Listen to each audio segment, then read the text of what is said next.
Hi, my name is Alex, and today I'm going to be talking about Lush Cosmetics in regards to their business and environmental sustainability. So let's talk about what is Lush Cosmetics. So they are an 100% organic cosmetics brand.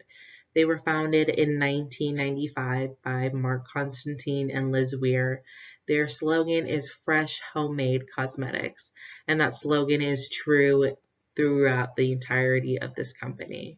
They have what is known as a deli approach.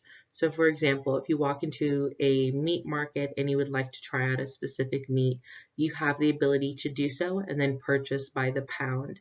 The same concept applies when you walk into a Lush store. You're able to walk in, try out, let's say, a specific hand soap, and then purchase that soap by the pound and so forth. Their products are 100% vegetarian, 85% vegan, and completely handmade. So, company culture. Everybody is valued at the company, whether you are a manager with trainees to an executive director. Your opinion has the opportunity to be heard from a higher up and be taken into consideration. A lot of people in the company called compounders, those are your individuals in the factory who add up all of the ingredients and mix a specific product and then mold it together. Those are called compounders. They tend to have a lot of ideas that gets showcased and pushed forward during holiday seasons, like Christmas or a specific specialty item. That has happened a lot throughout the company.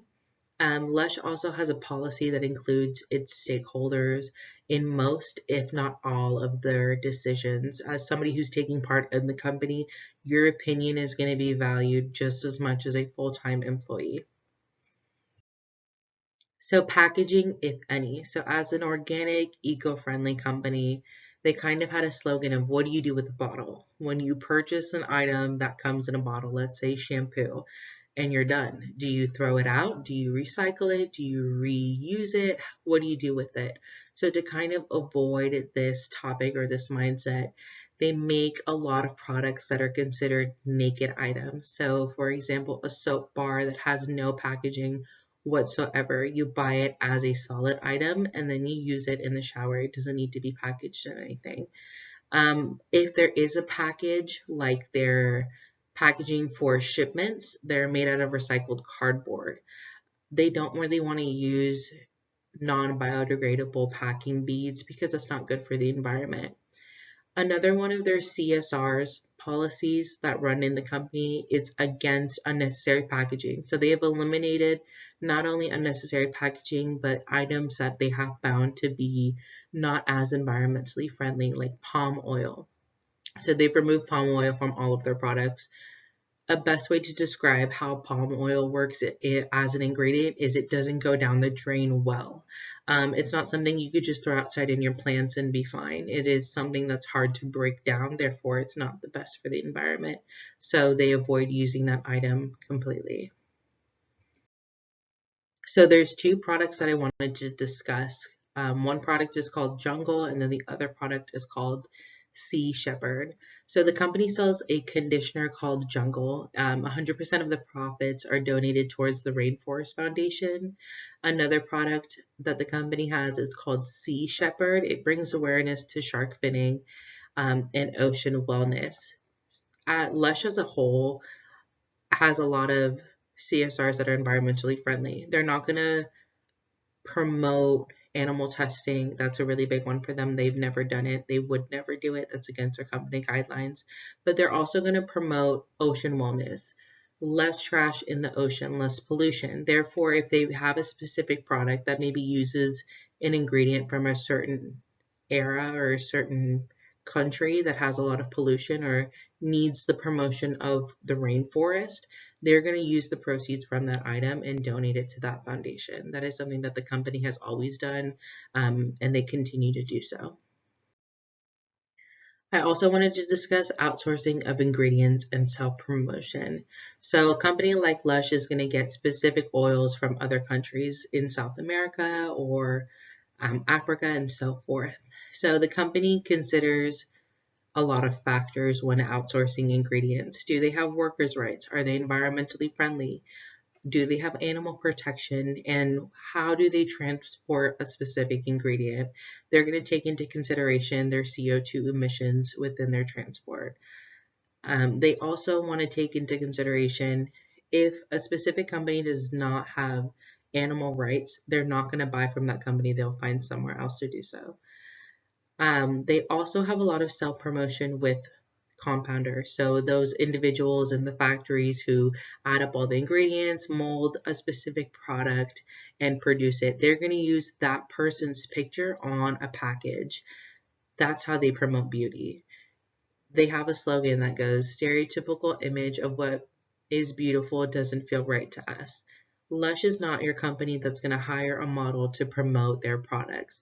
They're going to use the same person who makes those products and put their face on a package. That is their own company's beauty. Everybody who works for them is beautiful in their own way, and they're going to showcase that within their products as advertisement.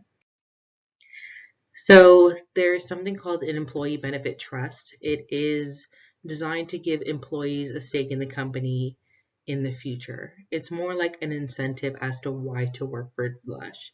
Most companies give you stock. Some companies give you benefits like health insurance. Lush does all of those things, but also has the EBT. So,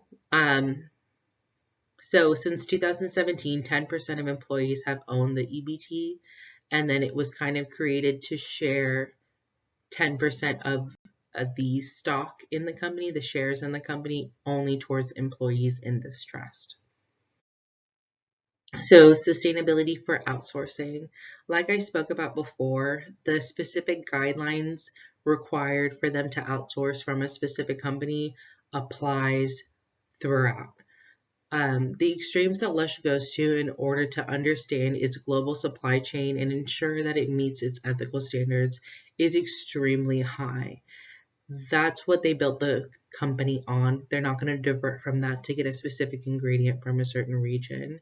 Health and safety, fair pay, working hours, no child labor, and guidelines of their union. Those are all, again, factors that come into play when outsourcing a specific ingredient. Considering workers' rights, environmental safety, like I said before, animal protection, and the transport of that ingredient.